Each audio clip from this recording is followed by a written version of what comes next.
హల్లెలూయా. జనరల్గా అందరూ కూడా బైబిల్ గ్రంథం తెరిచినట్లయితే యోహాను సువార్త 16వ అధ్యాయము 20వ వచనాన్ని చదవండి పిల్లరా. యోహాను సువార్త 16వ అధ్యాయము ఒక నిమిషం అందరికీ ఇంకా తీసారమ్మా. యోహాను సువార్త 16:20. ఓకే. మీరు ఏడ్చి ప్రలాపింతురు కానీ లోకము సంతోషించును. మీరు దుఃఖింతురు కానీ మీ దుఃఖము సంతోషమగునని మీతో నిశ్చయముగా చెప్పుచున్నాను. పరిశుద్ధుడా, జీవము కలిగిన మా తండ్రి, నీకు వందనాలు. ఈ పునరుద్ధానపు దినాన ఈ మాట ద్వారా మమ్మల్ని సంధించండి, మాట్లాడండి. మీ కృపమైన మీద ఏలుబడి చేయమని ఈ మాటలు మా గుండెల్లో నాయన మీ కొరకు ఒక సింహాసనం నిర్మించుకోగలిగే కృప అనుగ్రహించమని యేసునామములో మా ఆధ్యాత్మిక జీవితాలకు ఒక మార్గముగాను మా పాదాలకు వెలుగుగాను ముందుకు కొనసాగింపచేయమని మీ దరికి చేరు వరకు మమ్మల్ని విడనాడక చేయబట్టి నడిపించమని యేసునామములో అడుగుచున్నాము తండ్రి. ప్రియ దేవుని బిడ్డలారా, మీ అందరికీ పునరుద్ధానపు యొక్క శుభాలు తెలియజేస్తూ ఉన్నాను. యేసు ప్రభువారు మన పాప శాప అపరాధముల కొరకు మరణించి మృత్యుంజయుడిగా తిరిగి లేచినటువంటి దినాన్ని పురస్కరించుకొని చాలా మెయిన్ లైన్ చర్చెస్ అంటే కొన్ని సంఘాలలో మరి పునరుద్ధానమును గూర్చినటువంటి వర్తమానాలు వివరించబడతాయి, వినిపించబడతాయి. మనందరికీ 20 శతాబ్దాల క్రిందటి నుండి కూడా ఈ యొక్క విషయాలు మనందరం ఎరుగుని వారమే. యేసు ప్రభు లేచాడని, మృత్యుంజయుడని మనందరికీ తెలుసు కనుకనే మనం ఈరోజు రక్షణ పొందాం, బాప్తిజం పొందాం, ఈరోజు ప్రభు బలలో చేపెట్టుకున్నాం. కానీ అది అందరూ ప్రతి సంవత్సరం కూడా ఈస్టర్ అనగానే ఇదే మాటలు చెప్పి చెప్పి చెప్పి చెప్పి కాకుండా అసలు ఈ ఈస్టర్ అంటే ఈ పునరుద్ధాన దినాన దేవుడు ఎలాంటి పరిస్థితులు గుండా నేను నడిపిస్తే నువ్వు ఎలా జీవిస్తున్నావు అన్న విషయాలు ఆలోచించాలి. పునరుద్ధానపు బలాన్ని పొందిన నీవు, పునరుద్ధానపు అనుభవాలను పొందిన నీవు, పునరుద్ధానపు శక్తిని పొందిన నీవు ఎలా ఉంటున్నావు, నీ జీవన విధానం ఏంటి, నీ జీవన శైలి ఏంటి అన్న విషయాలు మనం మరొకసారి స్మరణకు తెచ్చుకొని జ్ఞాపకము చేసుకోవలసిన వారమై ఉన్నామని ఉదయకాల సమయంలో మీకు నేను ప్రకటిస్తూ ఉన్నాను పిల్లరా. ఈ మాట మీరు ఏడ్చి ప్రలాపింతురు కానీ లోకము సంతోషించును, మీరు దుఃఖింతురు కానీ మీ దుఃఖము సంతోషమగునని మీతో నిశ్చయముగా చెప్పుచున్నాను. మీరు అందరూ ఏడ్చి ప్రలాపింతురు కానీ మనమంట యేసు ప్రభువారు మరణించారని, యేసు ప్రభువారు చనిపోయారని, యేసు ప్రభువారు మా పాపాల కొరకు శిలువ మ్రాను మీద దిగారని మనం ఏం చేస్తుంటాము? ప్రలాపించాం, ఏడుస్తూ ఉన్నాం, కన్నీరు. ఎందుకంటే నేను అనుభవించవలసిన బాధ, నేను అనుభవించవలసిన దుఃఖం, నేను అనుభవించవలసినటువంటి శిక్ష ఆయన మీద వేసుకుని ఏం చేశాడని చాలామంది ప్రలాపిస్తున్నారు. కానీ లోకము దానిని బట్టి ఏం చేస్తుందట? సంతోషపడుతుంది. ఎందుకనంటే మనం ఒక మాట చదువుకుంటాం, ప్రజలందరికీ కలుగబో మహా సంతోషకరమైన శుభవార్తమానము నేడు ఎవరు పుట్టారు?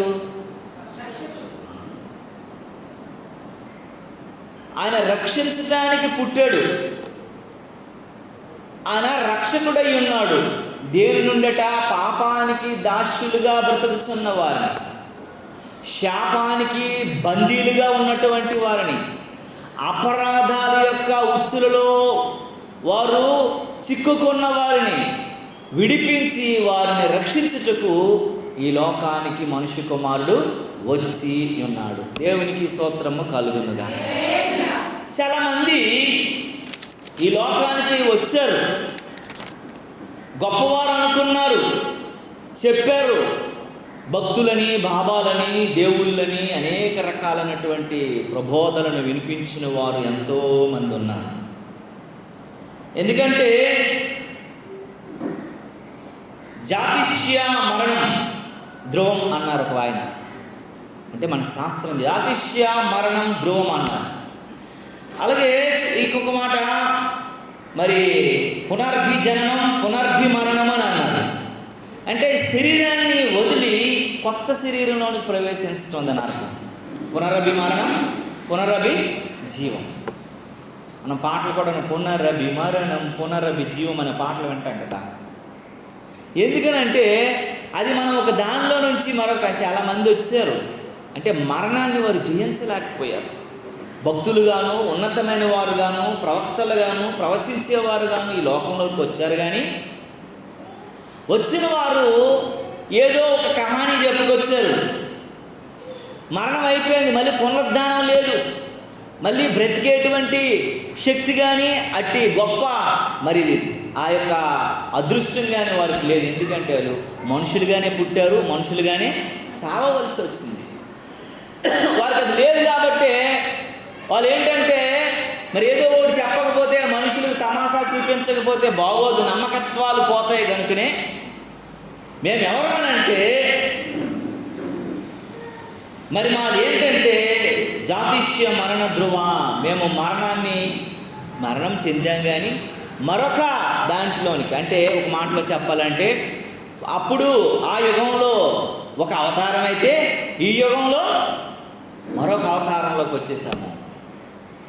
త్రేతాయుగంలో అలాగుంటే కలియుగంలో ఇలా ఉన్నాం, త్రేతాయుగంలో ఎలా ఉన్నాం అని చచ్చిపోయిన వాళ్ళు మరొక ఉద్భవించి మరొక మాటలోను మరొక వ్యక్తులుగాను ప్రతిబింబింప చేస్తూ ఈరోజు చెప్పుకుంటున్న మనుషులు మనం చూసాం. కానీ యేసు ప్రభువు అట్లాంటోడు కాదంట. యేసు ప్రభువు అలాంటోడు కాదంట. ఈ శరీరం వదిలి కొత్త శరీరంలోకి వెళ్తాను, ఇంకొక శరీరంలోకి వెళ్తాను అలా చెప్పటం కాదు. దేవుని వాక్యం ఏం చెప్తుందనంటే, దేవుని వాక్యం ఏం మాట్లాడుతుందనంటే, ఆయన పాపులలో చేరక, ఆయన ఎలా అంటాడటండి, పాపులలో చేరక. దేవునికి స్తోత్రం కలుగునుగా. మనిషి అనేటువంటి వాడు పాపములోనే పుట్టాడు, పాపములోనే పెరిగాడు, జీవించాడు. పాపోహం పాపయామి పాపకర్మ కృపయో దేవ శరణోగత వత్సల అని మనం కంచుపల్లెంలో మన యొక్క పూజారికి మనము ఏం చేస్తుంటామో కాలు పెట్టి కడుగుతున్నప్పుడు ఆయన చదివే శ్లోకం ఇది. పాపోహం పాపాత్మ పాపకర్మ కృపయో దేవ శరణోగత వత్సల. నేను పాపంలోనే పుట్టాడు, ఈడి పాపంలోనే పుట్టాడు, నేను పాపంలో ఉన్నాను, ఈడి పాపంలో ఉన్నాడు. కానీ పాపులమే పరిశుద్ధులు మనిషి చెప్పుకుంటూ కాలు గడిగేస్తున్నారు. అయ్యా నన్ను క్షమించు, శరణోగత వత్సల, నన్ను దీవించు నాయన, నన్ను క్షమించు నాయన, నన్ను మన్నించయ్యా. ఇది నీకు ఎవరికి దక్కాలి? నీకు దక్కవలసింది నేను పొందుకుంటున్నాను, నన్ను మన్నించని మన యొక్క ప్రబుద్ధులు చదువుతున్నటువంటి మాటలు.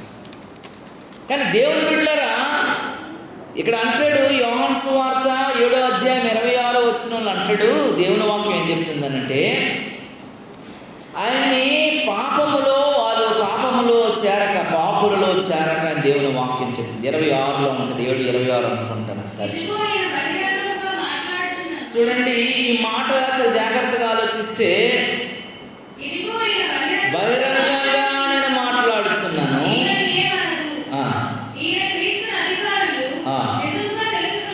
దేవునికి స్తోత్రము కలుగును గాక. హల్లెలూయా, హల్లెలూయా, హల్లెలూయా. 26వ వచనం చూడము, 26వ వచనము చదివవా? సారీ యోహాను సువార్త హెబ్రీయులకు రాసిన పత్రిక, హెబ్రీయులకు రాసిన పత్రికలు మా 7వ అధ్యాయం 26లో ఉంటుందంటే, పవిత్రుడును నిర్దోషియు నిలంకషుడునైన పాపులలో చేరక ప్రత్యేకంగా ఉన్నవాడును దేవునికి స్తోత్రము కలుగునుగా. ఏమనుందమ్మా అక్కడ? నేను పవిత్రుడును దోషము లేనివాడును నిష్కలమే కల్మషము లేనటువంటి వాడును, నేను పాపుల్లో చేరేటువంటి వాడుని కాదు, ప్రత్యేకంగా ఉన్నవాడును దేవునికి స్తోత్రము కలుగునుగా. అందరిలాంటి వాడు నేను కాదండి. నన్ను మరణం ఏం చేయలేకపోయింది, ఆపలేకపోయింది, బంధించలేకపోయింది. అందరిలాగా నేను బ్రతికితే, అందరిలాగా నేను జీవిస్తే తీస్తే నేనెందుకు మృత్యుంజయుడిని అవుతాను? నేనెందుకు పరిశుద్ధుడిని అవుతాను? నేనెందుకు పరిపూర్ణుడవుతాను? నా ద్వారా ఎందుకు రక్షణ కలుగుతుంది? నా ద్వారా ఎందుకు స్వర్గం వహిస్తుంది? నా ద్వారా ఎందుకు నేను పరలోకంలో మీరు అందరు చేరగలుగుతారు? అందరు లాంటి వాడు నేనైతే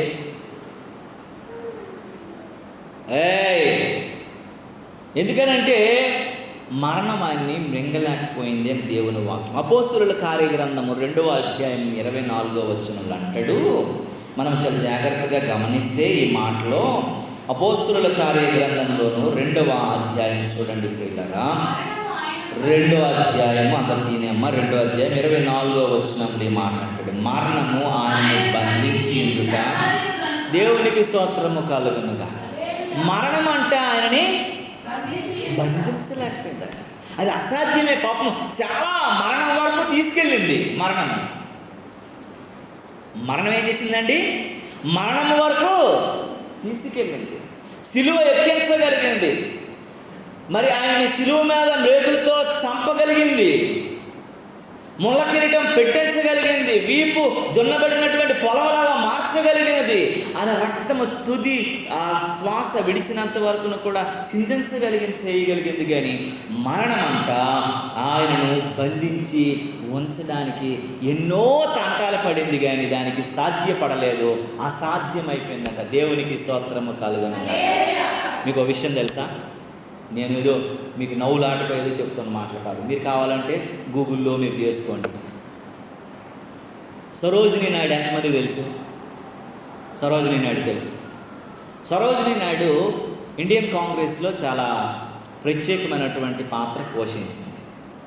ఆమె ఫ్రీడమ్ ఫైటర్ కూడా, స్వతంత్ర సమరయోధురాలు కూడా. గాంధీ మహాత్ముడు బాపూజీ గారు మరణించిన తర్వాత 3 దినాలు అయిపోయింది. 3 దినాల తర్వాత ఆయన సమాధి దగ్గరికి కొంతమంది సన్నిహితులను తీసుకుని వెళ్ళి, బాపూజీ మహాత్మా, నీవు ఈ లోకానికి, ఈ దేశానికి ఒక ఉన్నతమైనటువంటి ప్రబోధనలను అందించినటువంటి వ్యక్తివి అయ్యా. యేసు కొండ మీద ప్రకటించినటువంటి ఆ యొక్క ప్రసంగం ద్వారా నువ్వు సత్యాగ్రహాన్ని అవలంబించినటువంటి వాడివి. నువ్వు సత్యమేవ జయితైనటువంటి, సత్యం ఎప్పటికైనా గెలుస్తుంది అన్నటువంటి బోధనను మాకు అందించగలిగినటువంటి వ్యక్తివి.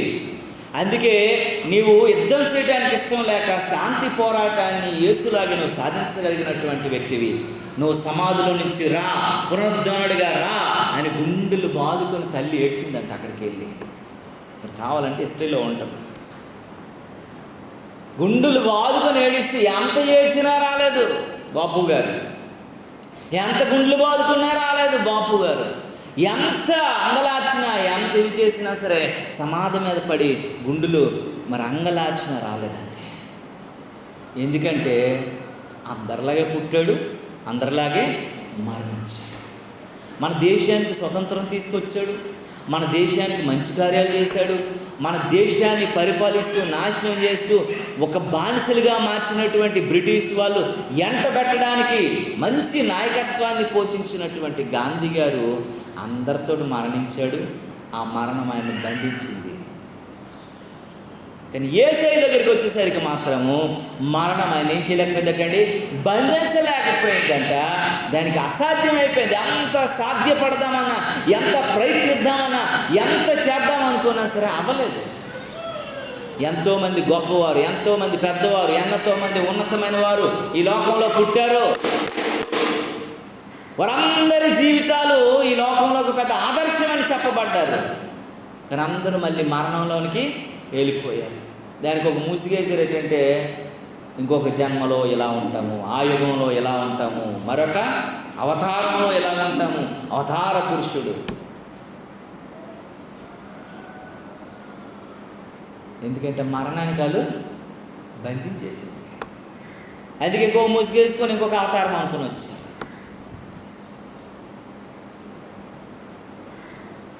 కానీ యేసు టుడే, యెస్టర్డే, ఫరెవర్, నిన్న నేడు నిరంతరం మార్పు లేని దేవుడు. ఎందుకంటే ఆయన మరణం బంధించలేకపోయింది, మరణం ఆయన ఉంచలేకపోయింది, మరణం ఆయనని జయించలేకపోయింది. ఓ మరణమా నీ ముల్లెక్కడా, ఓ మరణమా నీ విజయం ఎక్కడా? మరణమందు నీ ముళ్ళు పెరికివేయబడినది, విజయమందు మరణము మృంగివేయబడింది. దేవునికి స్తోత్రము కలుగునుగా.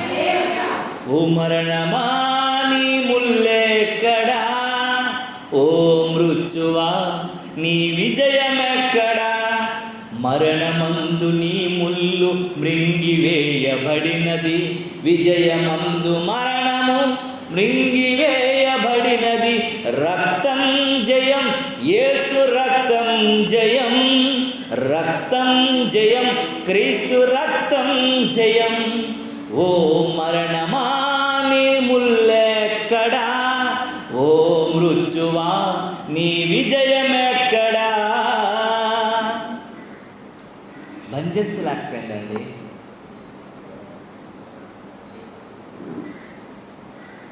ఎందుకంటే ఆయన దేవుడు, సామాన్య మానవుడు కాదు. మానవ రూపాన్ని దాల్చాడు. ఆయనకి అంటాడు, నేను సశరీరిగా వచ్చాను, నాకు శరీరము అమర్చబడి ఉన్నది అని అంటాడు. మనం బయట మానవావతారుడు వచ్చాడు తప్ప, ఎందుకంటే మనుషులకి అర్థం కావాలనుకోండి, పాములా వచ్చింది అనుకోండి, పాములా దేశప్రభు వచ్చాడు అనుకోండి, మనందరం ఇక్కడ ఉంటామంటే ఇటు ఇలాగ అన్నాడు అనుకోండి, ఏం చేస్తాము? ఆరాధన లేదు, పునరుద్ధానం లేదు, రే పండురే పరుగులు తీస్తాము. అదో పుల్లే వచ్చింది అనుకోండి, అమ్మ అడవనే అదిరించగలిగిన శక్తి ఉంది కదా అని చెప్పి మన మధ్యలో నిలబడ్డాడు అనుకోండి, ఈ గోడలు ఇవన్నీ విరగొట్టుకొని మరి మనం వెళ్ళిపోతాం. అందుకే మనుషులను అర్థం చేసుకోవడానికి మనిషి కుమారుడు కానీ వచ్చి, మన దురస్కారం ఏంటంటే సీఎం దేవుడే, పాము దేవుడు, అన్ని దేవుడు. అంటే దేవుడు అంటే ఇలాంటివన్నిటిని జయించి నీకు జీవం ఇవ్వగలిగిన వాడు. చూడండి ఒకసారి రోమీలకు రాసిన పత్రిక చూడండి పిల్లరా, 1వ అధ్యాయము 1 నుంచి 7 వచనాలు చదవవసరం లేదు, నేను చెప్తాను. ఎందుకనంటే అదొక మరి పారాగ్రాఫ్లా ఉంటుంది, మీరు చదువుకుని వెళ్తే. 5వ వచనాన్ని ఒకసారి చదవండి. 5వ వచనాన్ని చదవండి. రోమీలకు రాసిన పత్రిక 1వ అధ్యాయము 5వ వచనం. యేసుక్రీస్తు శరీరమును బట్టి దావీదు సంతానముగాను మృతులలో నుండి పునరుద్ధానుడైనందున పరిశుద్ధమైన ఆత్మను బట్టి దేవుని కుమారుడుగాను ప్రభావముతో నిరూపింపబడెను. దేవునికి స్తోత్రము కలుగునుగాక. యాక్చువల్గా ఆయన మనిషి అంటే దావీదు కుమారుడుగాను, మృతులలో నుండి పునరుద్ధానుడైనటువంటి పరిశుద్ధ ఆత్మను బట్టి దేవుని కుమారుడుగాను నిరూపింపబడ్డాడు. ఆయన సాక్ష్యాలు ఉన్నాయి, నిరూపించబడ్డాడు. ఆయన కిందకు ఆలోచిస్తే, ఈయన నామము నిమిత్తము సమస్త జనులు విశ్వాసమునకు విధేయులైనట్లు ఈయన ద్వారా మేము కృప అపోస్తులత్వమును పొందితిమి. దేవునికి స్తోత్రము కలుగునుగాక. ఇక్కడ దేవుని వాక్యం ఏం చెప్తుందంటే, యేసుక్రీస్తు శరీరమును బట్టి ఆయన దావీదు సంతానముగాను మృతుల్లో నుండి పునరుద్ధానమును అనుభవించినటువంటి పరిశుద్ధాత్మను బట్టి నిరూపించబడ్డాడట. అందరిలాంటోడు కాదు, అంటే ఏది తలా తోకలేనటువంటి వాడు కాదు, ఏదో చెప్తే అయిపోయింది కాదు. మాకు ఒక పుష్పక విమానం ఉంది, ఎంతమంది ఎక్కినా ఒకరికి అందులో చోటు ఉందట. మరి అన్ని టెక్నాలజీలు మన దగ్గర ఉంటే మనం ఎందుకల్లా రాఫెల్ విమానం అక్కడెక్కడ కొనుక్కోవాలి? తాతలనాడు నేతో తిన్నా ఇప్పుడు మా మూతులు మూ చూడండి అంటే వాసన అప్పుడు ఇప్పుడు కొంటది, ఎన్నిసార్లు నువ్వు కడుక్కున్నావు కదా. అవన్నీ జరగని పనులు అవన్నీ. ఎన్నో మనుషులు కథలు చెప్పొచ్చు, అనగనగా అని స్టార్ట్ అవుద్ది మన కథల పుస్తకంలో. చందమామ కథ అనే ఒక బుక్ ఉంటుంది, తెలుసా మీకు? అందులో అనగనగా అని స్టార్ట్ అవుద్ది. ఎందుకు తెలుసా? మా ముత్తాత మా తాతతో అనగా, మా తాత మా నాన్నతో అనగా, మా తాతతో అనగా, మా తాత మా నాన్నతో అనగా, మా నాన్న నాతో అనగా జరిగిందట. ఆడికి తెలీదు, ఈడికి తెలీదు. అన్నారంతే, జరిగిందట అంటే తెలీదు, క్లారిటీ లేదు, విట్నెస్ లేదు. కానీ ఇక్కడ దేవుని వాక్యం ఏం చెప్తుందనంటే, పిల్లరా నేను నిరూపించబడ్డాను, నాకు అంటూ ఒక విట్నెస్, ఒక సాక్ష్యము, ఒక నిరూపణ ఉంది, ఒక ప్రాక్టికల్ లైఫ్లో అది నేను చూశారు చాలామంది అని. మనం మీకు చాలాసార్లు చెప్పాను, most influence person in world అనగానే కొట్టగానే గూగుల్లో ఎవరు వస్తారు? యేసు వస్తారు. మోస్ట్ ఇన్ఫ్లుయెన్స్ అట, అందరి మీద ఆయన ఇన్ఫ్లుయెన్స్ చేసేటంట. నల్ల జాతీయులైనటువంటి వారు, నీగ్రో ప్రజలు బానిసత్వంలో అనేక రకాలైన ఇబ్బందులు పడుతున్నప్పుడు ఆయన పేరు నెల్సన్ మండేలా. నెల్సన్ మండేలా యేసు ప్రభువుని ఆదర్శంగా తీసుకొని వారందరికీ ఫ్రీడాన్ని ఇచ్చాడు, వారందరికీ విజయ జీవితం ఇచ్చారు, వారందరికీ విడుదల ఇచ్చారు. నెంబర్ 2లో నెల్సన్ మండేలా అంటాడు. కానీ ఆయన చెప్తున్న మాట ఏంటి తెలుసు? యేసు ప్రభు కోసము నేను ఇన్ఫ్లుయెన్స్ అయ్యేది యేసు ప్రభు వల్లనే, యేసు ప్రభు బోధల వల్లనే నేను ఇన్ఫ్లుయెన్స్ అయ్యి నా దేశాన్ని, నా కాంటినెంట్ అంతటిని నా ఖండాన్ని అంతటి నేను రక్షించుకున్నానని నెల్సన్ మండేలా విట్నెస్ చెప్తాను. అంటే ఒక ఖండాన్ని మార్చగలిగినాడు. అంటే అన్నింటికంటే ఆఫ్రికా ఖండం చాలా పెద్ద బిగ్గెస్ట్ ఖండం. ఆసియా ఖండం తర్వాత నెక్స్ట్ ఏదైనా ఉందంటే ఆఫ్రికా. అంత పెద్ద ఖండాన్ని కూడా ఇన్ఫ్లుయెన్స్ చేయగలిగాడనంటే యేసుప్రభు అటు ఇన్ఫ్లుయెన్సర్ అట ఆయనకి. కనుక నీవు నేను మనం ఏం ఆలోచించాలంటే ఆయన నిరూపించబడ్డాడండి, ఆయన నిరూపించబడ్డాడు. ఈరోజు ఎవడో తలాతోక లేనివాడిని మనం ఆరాధించట్లా, పేరు లేనివాడిని ఆరాధించట్లా, మరణించాడా లేదని తెలియనటువంటి ఏదో ముసుగులో మనం ఆరాధించట్లా, పునరుద్ధారుడైనటువంటి నిరూపించబడినటువంటి యేసుని మనం ఆరాధిస్తున్నాం. దేవుని నామానికి మహిమ కలుగును గాక. హల్లెలూయా, హల్లెలూయా. అందుకే మనం అంటున్నాం, మేము కృపను అపోస్తలత్వమును మేము పొందితిమి. దేవుని నామానికి మహిమ కలుగును గాక. హల్లెలూయా, హల్లెలూయా. కనుక అంటాడు చూడండి, మనం ఒకసారి మనమంట ఎవరమంటే యోహాను సువార్త 16వ అధ్యాయం 5-6 వచనాలలో ఒక మాట రాయబడి ఉంటుంది. అది ఏంటంటే చెప్పబడుతుంది చూడండి పిల్లరా. యోహాను సువార్త 16వ అధ్యాయము 5-6 వచనాలలో ఒక మాట, ఇప్పుడు నన్ను పంపిన వాని వద్దకు వెళ్ళుచున్నాను, నీవు ఎక్కడికి వెళ్ళుచున్నావని మీలో ఎవడను నన్ను అడగలేదు, కానీ నేనే ఈ సంగతి మీతో చెప్పుచున్నాను. మీ హృదయం దుఃఖముతో నిండి ఉన్నది. దేవునికి స్తోత్రము కలుగును గాక. చాలామంది అనుకో ఎవరు అడగకుండా యేసుప్రభు చెప్పాడు, ఎందుకంటే నిరూపించబడినాడు. అసలు ఎక్కడికి వెళ్ళాడు ఏంటి అని ఇంకొకడికి ప్రశ్న మార్కు రాకూడదు, ఇంకొకడికి ఆన్సర్ తెలియనటువంటి పరిస్థితి రాకూడదు, ఇంకొకడు సతమతంలో ఉండకూడదు. ఫుల్ క్లారిటీగాను ఇప్పుడు నన్ను పంపిన వాని వద్దకు నేను వెళ్ళుచున్నాను. ఎక్కడి నుండి వచ్చాడు ఆయన? పరలోకం నుండి వచ్చాడు. మళ్ళీ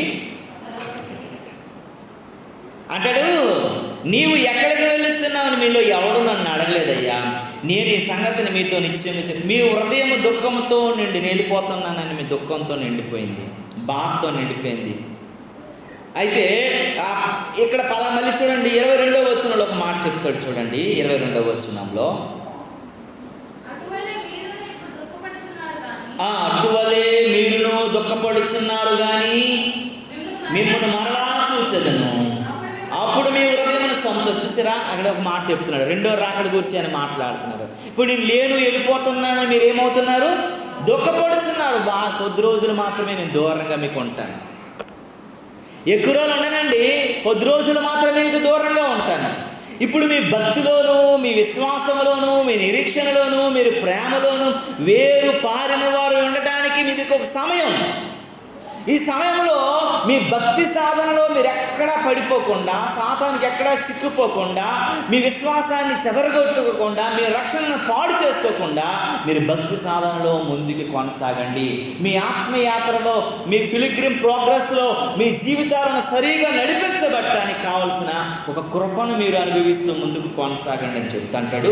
అటువలనే మీరు ఇప్పుడు దుఃఖపడుతున్నారు, నేను వెళ్ళిపోతున్నాను, కానీ మిమ్మల్ని మరలా నేనేం చేస్తాను? చూచే రోజు ఒక రోజు, నేడో రేపు అది రాదు, వస్తుందండి. నేను చూస్తాడు దేవుడు వచ్చి, నేడో రేపో ఆయన రాకడ. Jesus is coming soon. ఆయన త్వరగా వస్తున్నాడు, ఆయన బయలుదేరిపోయే సమయం వచ్చేసింది. దానికి కారణం నీవే సిద్ధంగా లేవని దేవుని వాక్యం పదే పదే పదే హెచ్చరిస్తూ ఉంది, పదే పదే మాట్లాడుతూ ఉంది. అప్పుడు మీ హృదయం అన్నట్టు దుఃఖపడేటువంటి హృదయాలు, బాధపడేటువంటి హృదయాలు ఏమవుతాయటండి? సంతోషించును.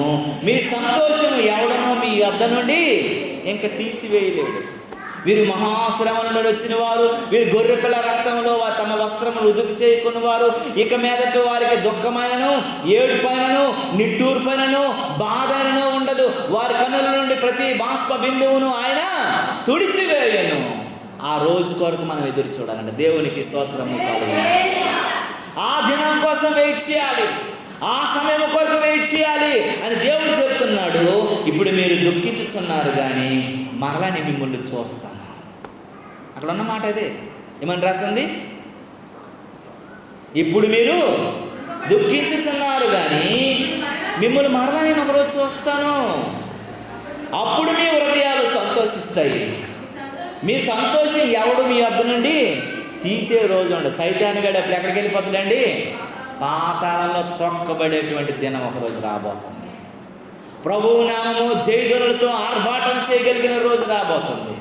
పరిశుద్ధుడు పరిశుద్ధుడని అనేక మంది గుండు సప్పులు వినబడగలిగే రోజు రాబోతుంది. ఆయన నామమును బట్టి అనేక మంది మోకరిల్లి ఆయనే దేవుడు ప్రభువును రక్షించు అనేటువంటి రోజు రాబోతుంది. ఆ రోజు కొరకు నీవు నేను మనము సిద్ధపడేవారం ఉండాలని దేవుని వాక్యం మనల్ని హెచ్చరిస్తుంది. దేవుని నామానికి మహిమ కలుగునుగాక. అందుకే మీ హృదయములను దుఃఖపడనివ్వద్దు. ఇప్పుడు మీరు దుఃఖపడుతున్నారు. అందుకే ఒక మాట అంటాడు కదా 5వ అధ్యాయంలో, దుఃఖపడువారు ధన్యులు.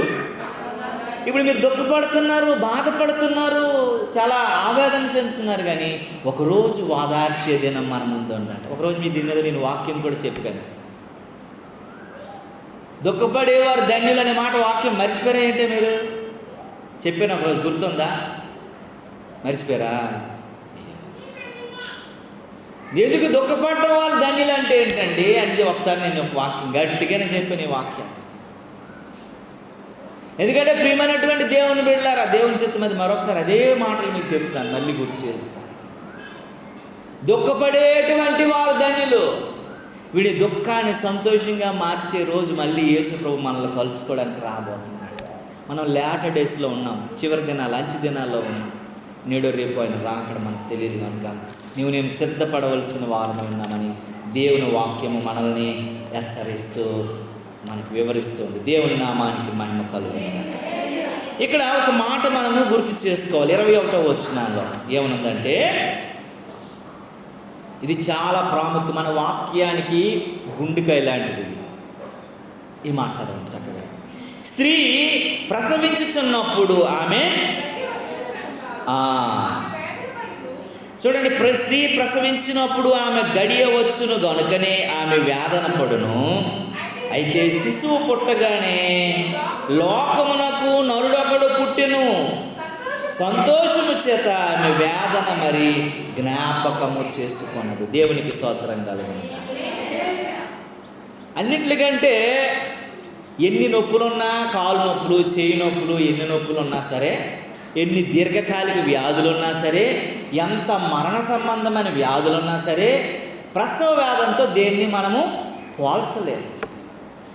స్త్రీలుగా మీ అందరూ అనుభవించింది.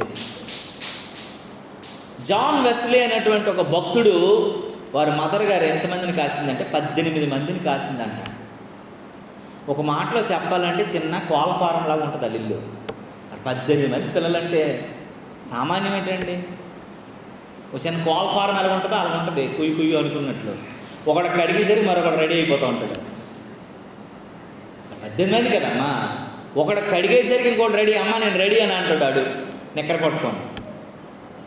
అలాంటి భయంకరమైనటువంటి ప్రసవ వ్యాధులు ఎన్నిసార్లు పడిందటండి? 18 సార్లు పడిందంట. ఇప్పుడు అనేక రకాలైనటువంటివి వచ్చేసాయి. ఒక్కడ పిల్లలే కానాలట, ఇద్దరు వద్దు, ఒక్కడు ముద్దు, బోట్లు అవి దరిద్రానికి పరాకాష్ట. ఇంకోటి ఏంటి తెలిసిన, ఇప్పుడు డింక్ అని ఒకటి వచ్చింది, డ్యూయల్ ఇన్కమ్ అట, నో చిల్డ్రన్. డింక్ తెలుసా మీకు? ఇద్దరూ సంపాదించాలా, మనకు పిల్లలు ఉండకూడదు. ఎందుకనంటే మనం కష్టపడితే, మనం నిద్రహారాలు లేకుండా జీవిస్తే ఎవడో తినడం ఏంటి, ఎవడో అనుభవించడం ఏంటి, ఇలాంటి చెత్త తీరి వచ్చేసింది లోకంలోనికి.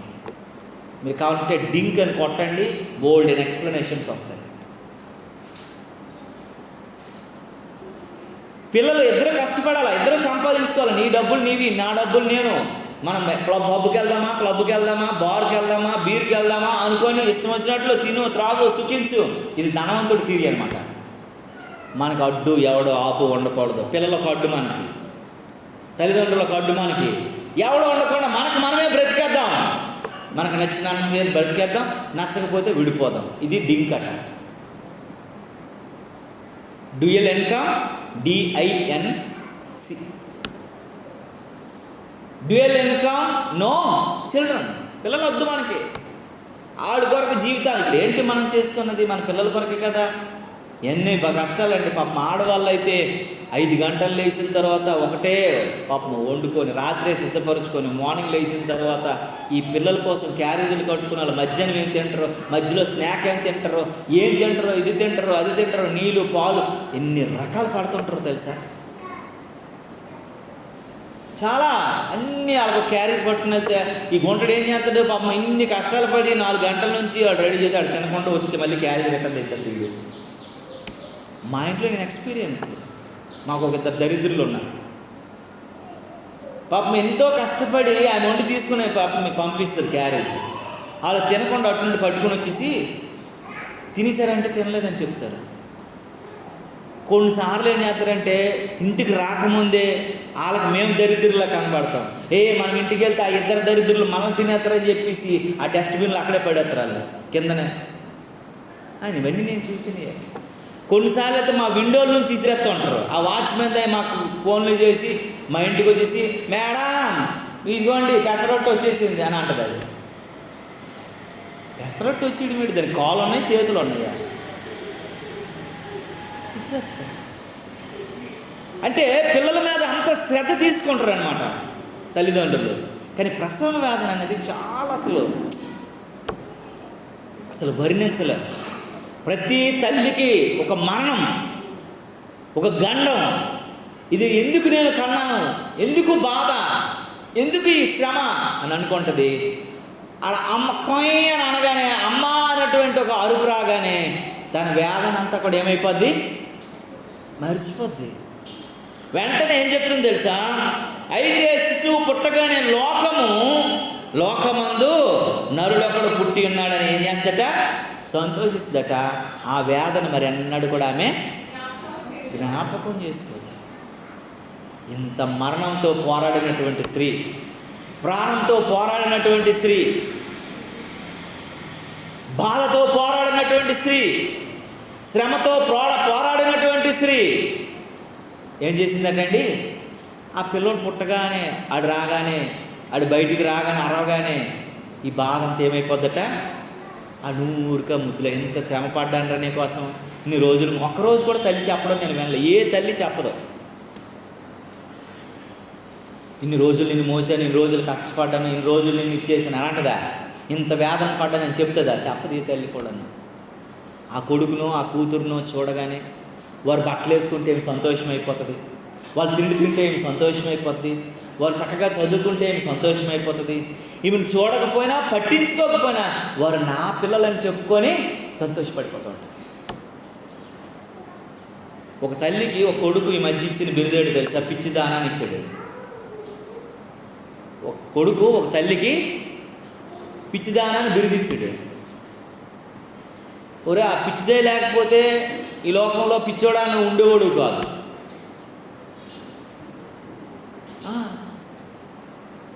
నేను ఆ మాట విన్నాను, పిచ్చిదానా అని అన్నాడు. ఎందుకంటే ఎవరైనా అన్నాడు, నేను మా అమ్మకన్నా అదే బాధ ఉంటుంది, దుఃఖం ఉంటుంది. అందుకే మనం ప్రతి విషయంలో కూడా గుర్తు చేసుకోవాలా, జ్ఞాపకం చేసుకోవాలా. నోరంగానే మనం మాట్లాడేకూడదు. ఎందుకంటే కొన్ని థీరీలు ఉండవు. కుక్క అరుస్తుంటే ఎవరికైనా ఏం చేస్తాం? కుక్క అరుస్తుంటే బాగా రమ్మని అంటామా, చే అని అంటాం. ఎందుకంటే దాని అరుపుకి ఏముండదు, విలువ ఉండదు. ఇంకెవరైనా అరిసి ఎందుకు కుక్కలగల అరుస్తుంటావు అని అంటాం. ఎందుకంటే అరుపుకి పెద్ద తేడా ఉండదు కాబట్టి. చాలా జాగ్రత్తగా మనం గమనించుకోవాలి, ఆలోచించుకోవాలి. తల్లి అంట శ్రమ పడుతుంది, కానీ ఆ కుమారుడు రాగానే తన బాధ అంతటి ఏమైపోద్దట, యేసు ప్రభు వారు నీ కొరకు ఎంతో శ్రమ కలువరి శిలువలో అనుభవించాడు, బాధ అనుభవించాడు, దుఃఖం అనుభవించాడు. పాపము నుంచి దురాశ గర్భమును ధరించి పాపమును కనగా పాపము పరిపక్వమై మరణములోనికి వెళ్ళిపోకుండా ఆ మరణం అనేటువంటి అగ్నిలోని నేను లాగడానికి ఆయన అనుభవించినటువంటి శ్రమ ఎంతంత కాదు. దురాశనిలో గర్భాన్ని దాల్చింది, ఆ పాపము పరిపక్వం అయిపోయింది, మరణంకి వెళ్ళిపోయింది. ఆ మరణ ఛాయల్లో నుండి నిన్ను కనడానికి, నిన్ను పరిశుద్ధపరచబడ్డానికి, తన జీవితమే ఒక క్రయధనంగా అర్పించడానికి ఎక్కడైనా ఎంత బాధపడ్డాడో తెలుసా అండి. నోరు తెరువలేదా ఆ ప్రేమ, బదులు పలకలేదా ఏ ప్రేమ, ఇది ఎవరి కోసమో, ఈ జగతి కోసమే, ఈ జనుల కోసమే, అది నీ కోసమే, అది నా కోసమే, సిలువలో సాగింది యాత్ర, కరుణామయుని దయగల పాత్ర. చెల్లుమని కొట్టింది ఒకరట, తన ఈపు మీద తన్నింది మరి ఒకరు. బంతులాడినారు, బాధలు పరిచినారు, ఆయన నోరు తెరవలేదు. బంతులాడడం అంటే ఏంటి తెలుసా? ఒక బాల్ పట్టుకొని వాలీబాల్ ఇటు అటు ఎలాగాడతారు అలాగే యేసుప్రభుని ఆడుకున్నారు వాళ్ళు. కానీ ఒక్క క్షణం కూడా ఏమవుతుందండి, నోరు తెరవలేదంట. ఎవరి కోసము? ఒక తల్లి ప్రసవ వేదన పడుతున్నట్లుగా, తన కుమారుడు కుమార్తె పుట్టడానికి ఎంత శ్రమైనా ఓర్చుకున్నట్లుగా, నువ్వు క్రీస్తులో జన్మించటానికి, నువ్వు క్రీస్తులో బ్రతకటానికి, నువ్వు క్రీస్తులో జీవించటానికి, నరకము నుండి తప్పించటానికి అతను నిర్మించిన పరలోకంలో నువ్వు కూర్చుండబెట్టడానికి ఎంత వేదనైనా ఏం చేసేటండి భరించుకున్నావు. నువ్వు ఎప్పుడైతే రక్షణలోనికి వచ్చావో, ఎప్పుడైతే ఆ ఆనందంలోకి వచ్చావో, ఆయనంట సంతోషిస్తూ ఆనందించాడంట. మరి ఎన్నటికి ఆ దుఃఖం, ఆ బాధ లేకుండా మిమ్మల్ని ఆయన రాజ్యంలో ఉంచడానికి ఆయన ఒక నిర్ణయంలోనికి వచ్చాడంట. దేవునికి స్తోత్రము కలుగును గాక. హల్లెలూయా, హల్లెలూయా, హల్లెలూయా. అందుకే హెబ్రీయులకు రాసిన పత్రిక 12వ అధ్యాయం 2వ వచనంలో హెబ్రీ గ్రంథకర్త ఒక మాట మాట్లాడతాడు. చూడండి పిల్లరా, హెబ్రీయులకు రాసిన పత్రిక చూడండి 12వ అధ్యాయం 2వ వచనంలో ఈ మాటలకు వ్రాయబడి ఉంది. అక్కడ కాదమ్మా, నేను చెప్తాను చూడండి. ఆయన మన ఎదుట ఉంచబడిన అని మాటను చదవండి. ఆయన తన ఎదుట ఉంచబడిన ఆనందము కొరకై అవమానమును నిర్లక్ష్య పెట్టి సిలువను సహించెను. దేవునికి స్తోత్రము కలుగును గాక. హల్లెలూయా. ఆయన మన ఎదుట ఉంచబడిన ఆనందం కొరకు, నీ కొరకు నా కొరకు ఒక ఆనందాన్ని ఇవ్వటానికి, నువ్వు అనుభవించిన దుఃఖం, నేను అనుభవించిన దుఃఖాన్ని తొలగించటానికంట అవమానమును కూడా ఏం చేయలేదండి, ఆయన నిర్లక్షించి లక్ష్య పెట్టలేదు. అవమానాన్ని కూడా పెద్ద ఇచ్చేసుకోలేదు. ఉమ్మేసినా, తన్నినా, త్రోసినా, కొట్టినా, తండ్రి వీరేమి చేస్తున్నారో వీరు ఎరుగురు కనుక వీరిని. ఆయన సిలువను ఏం చేసేటండి, సహించాడు, ఓర్చుకున్నాడు. నా మాట కాదు, అక్కడ ఉంది. ఏమనుందమ్మా? ఆయన తన ఎదుట ఉంచబడిన ఆనందము కొరకు అవమానము నిర్లక్ష్య పెట్టి సిలువను సహించాను. అవమానం అంతటిని నిర్లక్ష్యం చేసి పడేశాడట. సిలువను సహించాడు. కారణం ఏంటంటే నువ్వు దుఃఖపడకూడదు. నీ దుఃఖాన్ని సంతోషంగా మార్చడానికి, నీ బాధను సంతోషంగా మార్చడానికి, నీ యొక్క నువ్వు సరిగా ఉండటానికి, నీ జీవితం దేవునిలో మలచబడటానికి దేవుడు నీ దుఃఖాన్ని ఆనందంగా మార్చడం కొరకు ఆయన శ్రమ అనుభవించాడు. ఆయన సిలువను ఎక్కాడు. ఆయన అవమానాన్ని కూడా తీసేశాడు. ఆయన ఎవరండి? ఎవరు సమీపించరని తేజస్సులో ఉన్నటువంటి వాడు. అంత గొప్ప దేవుడు, ఎవడు అంటడానికి ఇష్టపడినాడు, ఎవడు ముట్టడానికే సమీపించరానాడు, అతని దగ్గరికి వెళ్ళడానికే అవకాశం లేనాడు, ఉమ్మేయించేసుకున్నాడు. ఆయన బట్టలు చీట్లు వేయించేసుకున్నాడు. ఆయన ఒళ్ళంతా దున్నబడినట్లు కొట్టించుకున్నాడు. ఆయనకి ముళ్ళ కిరీటం, నీవు తలంచినటువంటి ప్రతి తలంపుల కొరకు ఆయనకి ముళ్ళకి ఏమైందండి? తల్ల కిరీటం, ముళ్ళ కిరీటం కాదు. నీ చేతులతో చేసినటువంటి పాపాల కొరకు ఆయనకి చేతులు గాయాలు. నువ్వు కాళ్ళతో నడిచిన చెడు నడతల కొరకు ఆయన కాళ్ళకు మేకులు. నీ హృదయంతో ఆలోచించిన చెడు ఆలోచనల కొరకు ఆయన పక్కన బల్లెంపోటు. నీ శరీరం అంతటితో, నీ దేహంతో చేసినటువంటి పాపము కొరకు ఆ కొరడా దెబ్బలు. నువ్వు ఆయన అవమానపరుస్తూ జీవిస్తున్నప్పుడు నీ అవమానాన్ని ఆయన సంతోషంగా మార్చడానికి ఆయన ముఖం మీద ఉమ్మేయం చేసుకున్నాడు.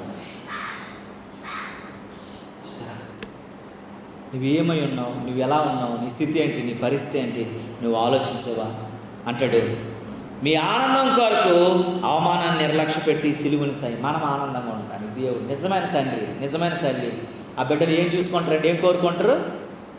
బిడ్డలు ఏం కోరుకుంటారండి? ఆనందాన్ని కోరుకుంటారు. మా బిడ్డలో ఇప్పుడు వాళ్ళు ఏడ్చుకోవచ్చు అంటే తల్లి తల్లడెళ్ళిపోతుంది. తల్లి ఏమైంది నాన్న, ఎవరికి అన్నాడు, ఏం కోరుకు పడిపోయావా, ఎవరు కొట్టారా, ఏం చేశారా, ఒళ్ళు మొత్తం ఏం చేస్తుంది తల్లి? వెతికేస్తుంది ఎక్కడైనా గాయపరచబడ్డాడు.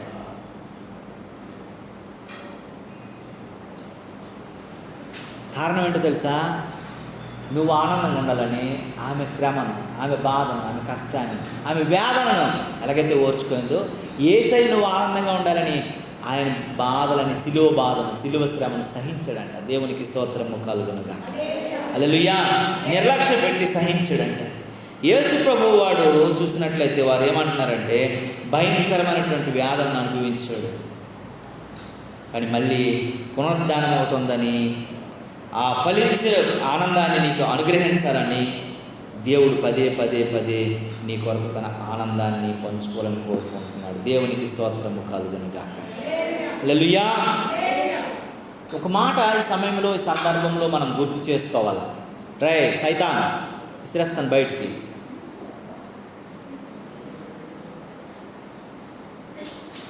దరిద్రుడు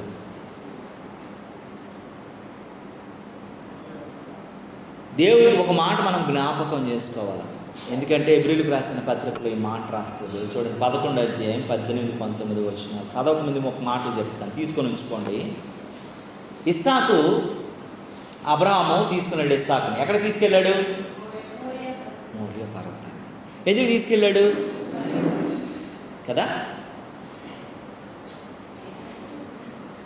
ఎలాంటి సమయంలో అబ్రహాముకి దేవుడు ఇచ్చాడు? శరీరము ఉడుకుపోయిందట చెప్పాడు అబ్రహాం. అన్నాడు, నా శరీరము ఉడుకుపోయింది, ఇంకా అసలు దేనికి పనికిరాదు ప్రభా, సావుకి తప్ప, మరణానికి తప్ప ఎందుకు పనికిరాని స్థితికి వెళ్ళిపోయింది. అప్పుడు అబ్రహాంకి ఎవరిచ్చాడు? కుమారుడిని ఇచ్చాడు. కొంచెం రోజులు పెరిగిన తర్వాత, పెద్దోడైన తర్వాత అబ్రహాంని ఏం చేశాడు దేవుడు? నీ కుమారుడిని అని తీసుకుని వెళ్ళాడు. ఇక్కడ ఇస్సాకు యేసు ప్రభుకి సాదృశ్యము, అబ్రహాము తండ్రి అయిన దేవునికి సాదృశ్యం. కుమారుడిని తీసుకెళ్ళి బలి ఇవ్వడానికి ఎవరు వెళ్ళారండి? చెప్పండి, ఎవరు వెళ్ళారు? యేసు ప్రభువుని బలి ఇవ్వడానికి ఎవరు పంపించారండి? తండ్రి పంపించారు. ఈ విషయాలు మనం గుర్తుపెట్టుకోవాలి. అబ్రహామా, నీ కుమారుని తీసుకెళ్ళి మోరియా పర్వతం మీద బలిపీఠం మీద పెట్టి బలి అర్పించేసి నీ కుమారుని బూడిద చేసి అని ఎవరు చెప్పారు? దేవుడు చెప్పారు. అబ్రహాం ఏమన్నాడు? అలాగే ప్రభువా అని చెప్పి బయలుదేరాడు, వెళ్ళాడు, తీసుకెళ్ళాడు, బలిపీఠాన్ని ఏర్పాటు చేశాడు. తన ఒక్కగాని ఒక్క కుమారుడిని 110 సంవత్సరాల వయసులో బలి అర్పించడానికి సిద్ధమైపోయాడు. 112 సంవత్సరాలు, 115 సంవత్సరాల వయసులో.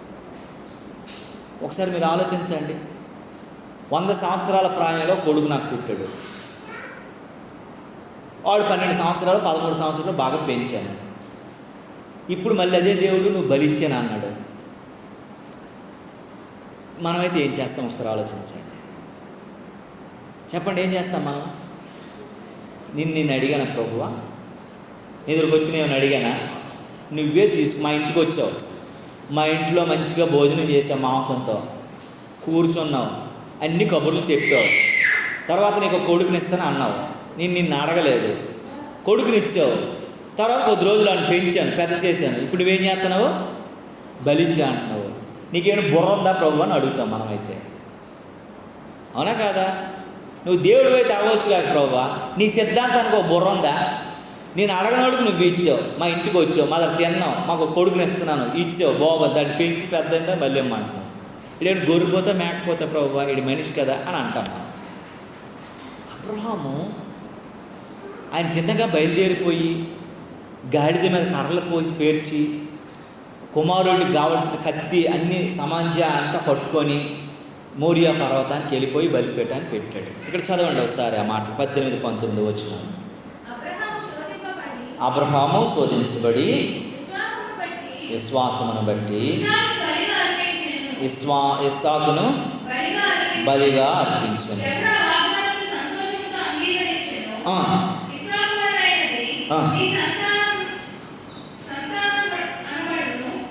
నీ సంతానం అనబడునని ఎవనితో చెప్పబడునో అబ్రహాము మృతుల్లో సైతము లేపుటకు దేవుడు శక్తివంతుడని దేవునికి స్తోత్రం కలుగునుగాక. అబ్రహాము నీలాంటి నాలాంటి అవిశ్వాస కాదు, దిక్కుమాలిన విశ్వాసం అంతకంటే కదా. ఎందుకంటే అబ్రహాము ఎలాంటిదనంటే ఫెయిత్లో చాలా బాండింగ్ దేవునితో ఉంది.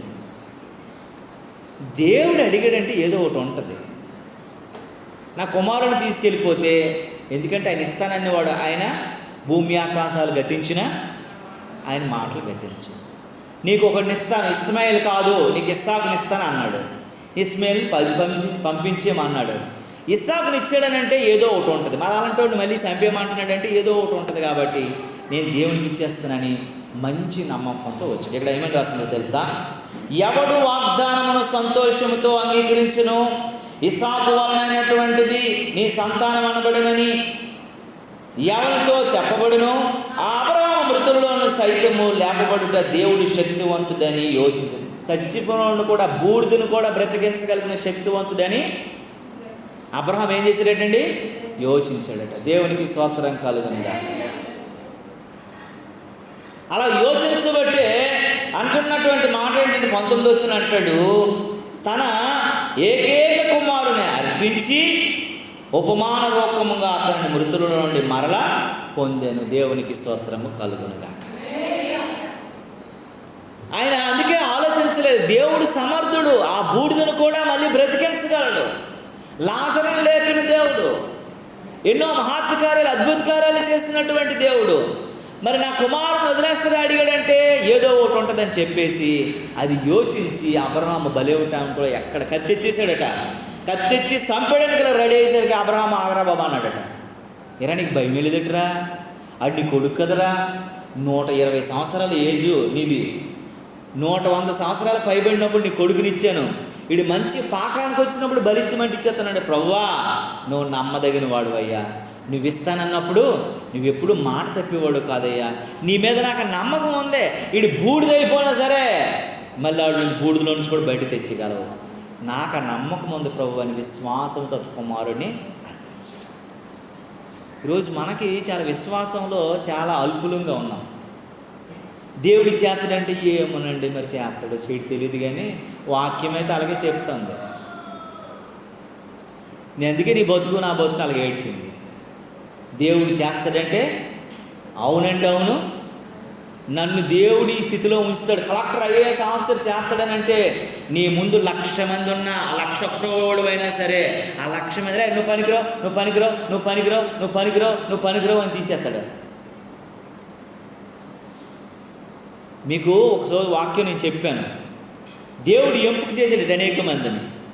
దేవుడి ఎంపికలో మీకు ఈ వాక్యం చెప్పానేమో కదా నేను, లాస్ట్కు 3 దేవుడు ఎన్నుకున్నాడు, అందరిని తీసేశారు. అలాగే పాలుతేనలు ప్రవహించే దేశంలోకి వచ్చినప్పుడు 40 లక్షల మందిలో నుంచి 2 గ్రేడ్ చేశారు. ఎవరిని? కాలేబుని. దేవుడు పనికిరాదు, నువ్వు తీసే అందరిని తీసి లాస్ట్ పనికొచ్చినోడిని దేవుడు వస్తాడు. నువ్వు లాస్ట్ 101వ నెంబర్ అయినా సరే దేవుడు నీకు ఆ పేరు అక్కడ రాసేసాడంటే నువ్వు పనికిరావు, ఆడు నీకంటే ఎక్కువ మార్కులు రాని, నీకంటే గొప్పగా ఇంటర్వ్యూ ఆడు సక్సెస్ఫుల్గా మాట్లాడి, నీకంటే విద్యావంతుడవని, నీకంటే ప్రతిష్టాత్మకమైనటువంటి విశ్వవిద్యాలయాలు చదువుకొని ఎలాంటి పరిస్థితులు ఉన్నాడైనా సరే నిన్ను దేవుడు హెచ్చించాలనుకుంటే ఎంతటి గొప్పోడని తగ్గించేస్తాడు దేవుడు. దేవునికి స్తోత్రం కలుగును. నిన్ను పైకి లేపాలనుకుంటే ఎంత గొప్పోడని పడగొడతాడు అంతే. అది దేవుళ్ళ లక్షణం. దావీదుని హెచ్చించడానికి అసలు యోధా దేశంలో మనుషులే లేరండి, గనులు లేరండి, గొప్పలు లేరండి. దావీదు ఏం ఓడబొడిచేసాడని రోజు దేవుడికి ఏం చేస్తున్నాడు? స్తుతించి పాటలు పాడుకున్నాడు అంతే. ఒక చదువా, ఒక సామా, ఒక నీట్నెస్సా, ఒక ఇదే, ఒక స్నానమా, ఒక పానమా? సింపురి చుట్టూ మాసిన గొడ్లు బ్రతుకు, గొర్రెలతో పడుకోవడం, గొర్రెలతో తినడం, ఒక గొర్రెలా బ్రతకడం. అతనికి తెలిసింది ఒకటేంటంటే దేవుని స్తుతించాలన్నటువంటి ఆలోచన. ఆ ఒక్క మంచి గుణాన్ని బట్టి అడవిలో ఉన్నోళ్ళని తీసుకొచ్చి ఆర్భాటంతో ఎక్కడికి ఎక్కించాడు? అది రాజసింహాసనం ఎక్కించాడు. దేవుడికి ఒకటే లక్షణం ఉంటే చాలండి, ఏదైనా చేసేయగలడు. నువ్వు 1,000,000 మందిలో ఒకడమైనా సరే, ఆ 1,000,000 ఒక్కడనే అనుకున్నా సరే, 1,000,000 మంది నా మీద ఉన్నారు, నాకు ఉద్యోగం వస్తుంది ఏంటి, నాకు జరుగుతుంది ఏంటి, నాకు దొరుకుతుంది ఏంటి, ఈ అవిశ్వాసం ఎందుకో, ఈ దరిద్రానికి పరాకాష్ట. దేవుడు ఆ 1,000,000 మంది ఉన్నా ఆ 1,001,000 నేనైనా ఆ జాబ్ నాదే అన్నటువంటి విశ్వాసం నీకుంటే తప్పకుండా సువర్ణ అక్షరాలతో దేవుడు ఆయన రాసి పెట్టేస్తాడు. ఆడి మనసు, ఆడి కళ్ళుకి ఏమైపోద్దండి? మనోనేత్రాలు గుడ్డైపోతాయి. ఆడికి మంచోళ్ళని కూడా పక్కకు తోసేసి నువ్వు బాగోలేదు, నువ్వు బాగోలేదు, నువ్వు బాగోలేదు, నువ్వు బాగోలేదు అనేసి దావీదు చేయి పట్టుకొని సమూయేలు ఎలాగైతే అభిషేకించేసి రాజుని చేసేసాడు, నిన్ను కూడా తీసుకెళ్ళి ఆ ఉన్నతమైన శిఖరానికి ఎక్కించేస్తాడు దేవుడు. దేవునికి స్తోత్రం కలుగును గాక. అది దేవుని గొప్పతనం. అలాంటి విశ్వాసం అబ్రహాముకు ఉంది కాబట్టి నువ్వు బలి అర్పించాలన్నా, నువ్వు నా కుమారుని ఇచ్చేయాలన్నా, నీ కుమారుని మంట పెట్టేయాలన్నా, నీ కుమారుని బూడి చేసేయాలన్నా ఎక్కడ కూడా అబ్రహాం ఏం చేయలేదండి, ఆలోచించలేదు. దేవునికి స్తోత్రం కలుగును గాక. ఎందుకంటే మునుపటి ఆదికాండంలో ఒక మాట ఉంటుంది, 22వ అధ్యాయము 5వ వచనంలో ఒక మాట ఉంటుంది. ఆదికాండంలో ఏమనుంటుందో తెలుసా మాట? అయ్యో మీకు గుర్తొచ్చేయాలి కదా, 22:5లో చెప్తాడు కదా. మీకంటే నేనే తెలివైన వాళ్ళగా ఉన్నాను, మీరు నాకంటే తెలియలేని మీరు. అమ్మా తన పని వాళ్ళతో చెప్తున్నాడట, మీరు గాడితో ఎక్కడ ఉండండిరా,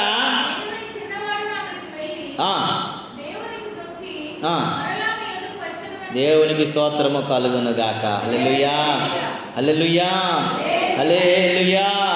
చూడండి, తన పని వారి మీద మీరు గాడితో ఇక్కడనే ఉండండి, నేనును ఈ చిన్నవాడును అక్కడికి వెళ్ళి దేవునికి మొక్కి మరలా మీ వద్దకు. ఏం చెప్పాడండి దేవుడు? ఏమడిగాడు? అబ్రహాం ఏమి చెబుతున్నాడు? దేవుడు ఏం చెప్పాడు? మరి బలిచ్చినట్టు తిరిగి వస్తాడా ఏంటా? తిరిగి వస్తాడా?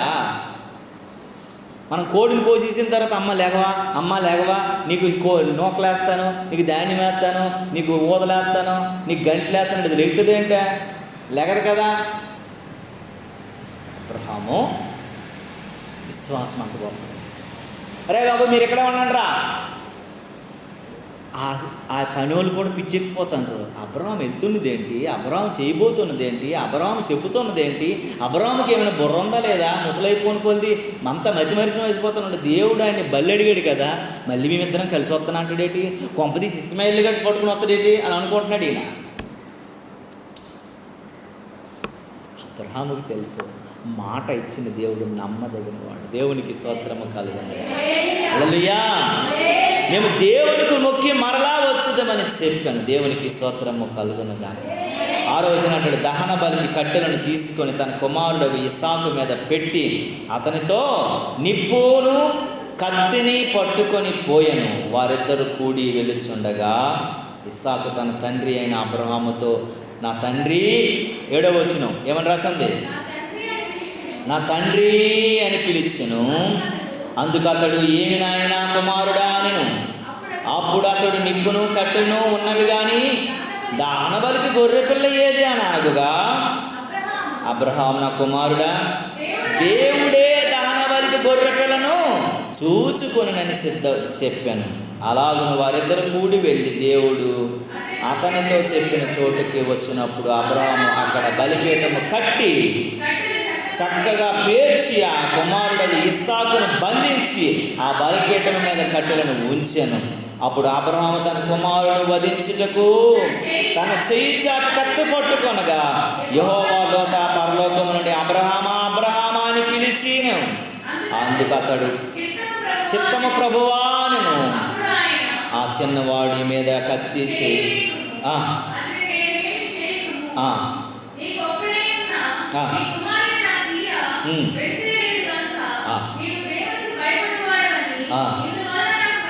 దేవునికి స్తోత్రము కలుగునుగాక. కుమారుడిని ఇవ్వడానికి కూడా నువ్వు వెనుదిరగలేదు కాబట్టి నువ్వు దేవునికి భయపడువాడు అని ఇందువలన నాకు కనబడచ్చు. దేవుని మీదకి అబ్రహాముకి ఎంత విశ్వాసం ఉందో అబ్రహాము మీద దేవునికి కూడా అంతే ప్రేమ, మాటిస్తే నమ్మకం. మనము ఉన్నాం కదా. అందుకే యేసు ప్రభు వారు ఈ లోకంలోనికి వచ్చారంటే ఆయనతో దేవుడు మమేకమైనటువంటి దేవుడు వదిలేసండి, వదిలేలేదండి. మళ్ళీ నా కుమారుడు మనల్ని అందరినీ తీసుకొని ఆ పరిశుద్ధ రాజ్యానికి చేర్చడానికి సమర్థుడని తన కుమారుడిని పునరుద్ధానాన్ని జీవాన్ని మళ్ళీ దేవుడు ఆయనకి అనుగ్రహించాడు. అందరూ చచ్చిపోయినట్లు కాకుండా ఇస్సాకుకి ఎలాగైతే దేవుడు అనుగ్రహించాడో యేసయ్యకు కూడా అలాగనే పునరుద్ధానమును జీవమును నేనని చెప్పగలిగినటువంటి మాటను అనుగ్రహించాడు. దేవుని నామానికి మహిమ కలుగునుగా. అందుకే రోమీలకు రాసిన పత్రికలో ఒక మాట, ఎందుకంటే కొంచెం విపులంగా మీతో మాట్లాడుతున్నాను, ఒక్క మాటలో చెప్పి నేను ముగిస్తాను. చూడండి, రోమీలకు రాసినటువంటి పత్రిక 4వ అధ్యాయంలో మాట ఉంటుంది. 17వ వచనాన్ని చూడండి పిల్లరా. 4:17లో తాను విశ్వసించిన దేవుని ఎదుట అనగా మృతులుగా సజీవుగా చేయువాడును లేని వాటిని ఉన్నట్టుగానే పిలుచువాడునైన దేవుని ఎదుట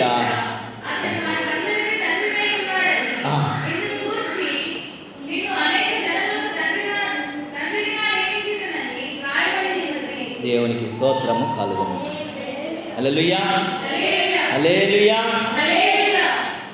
చూసారా, తాను విశ్వసించిన దేవుని ఎదుట అనగా మృతులను సజీవులుగా చేయవాడు. దేవుడిని ఎలా విశ్వసించినట్టండి? మృతులను చచ్చిపోయినోడు కూడా బ్రతికించగలడు. నా కొడుకు ఇప్పుడు చచ్చిపోయినా నాకు పర్వాలేదు, మళ్ళీ దేవుడు ఏం చేస్తాడు? బ్రతికిస్తాడు, సజీవుడిగా ఉంచగలడు. ఈ మాటలన్నీ కూడా దేవుడు నాకు 3 గంటల తర్వాత అన్నీ కూడా ఒక మాట ఇక్కడికి వచ్చినంత వరకు కూడా నేను ఆ మాటలన్నీ గుర్తు చేసుకుని వచ్చాను. నువ్వు సహించుకుంటే, నీ విశ్వాసమును బట్టే నువ్వు ఏ కార్యాన్ని దేవుడు నీ కుటుంబంలో చేయగలవు. నీకు అది సరిపోదు, నువ్వు అది చేయలేవు, నీకు అది సాధ్యపడదు. కానీ దేవునికి సమస్తము సాధ్యం. నీకు అసాధ్యమే, కానీ ఆయనకి సమస్తము సాధ్యమే. అన్ని సాధ్యమే, నా యేసుకన్నీ సాధ్యమే అని ప్రేమైనటువంటి దేవుని బట్టి. కనుక నీవు నేను మనం జ్ఞాపకం చేసుకోవాలి. ఇందును బట్టి నేను మనం ఆలోచించగలిగే వారని ఉండాలి. అందుకే అబ్రహాముని దేవుడు ఏమన్నాడు తెలుసా? అబ్రహామా నా స్నేహితుడు అని అన్నాడు. అబ్రహాం ఏంటంటే దేవునికి స్నేహితుడు. అబ్రహాము దేవునికి స్నేహితుడు. నువ్వేమై ఉన్నావు? నువ్వు ఎలా ఉన్నావు? నీ స్థితి ఏంటి? నీ పరిస్థితి ఏంటి? దేవుడు నువ్వు ఎలా నమ్మావు? మృతుల్లో ఉండి సజీవుడిగా లేపబడిన వాడు ఆ పునరుద్ధానపు శక్తి బలాన్ని పొందుకోగలమా? అపోస్తులుని పౌలు అంటాడు కదా, అవన్నీ తండ్రికి సాధ్యమే. ఒక మాట అంటాడు అపోస్తులుని పౌలు, ఎక్కడ అది ఫిలిప్పీలకు రాసిన పత్రికలో 3వ అధ్యాయం అంటాడు. ఏమని అంటాడో తెలుసా అండి? ఆ గొప్ప మంచి మాట, ఆ మాట మనం చదివితే అంటాడు. ఫిలిప్పీలకు రాసిన పత్రిక 3వ అధ్యాయము 3వ అధ్యాయంలో 10వ వచనం ఒక మారు చదవండి. 10వ వచనము, ఏ విధము చేతనైనా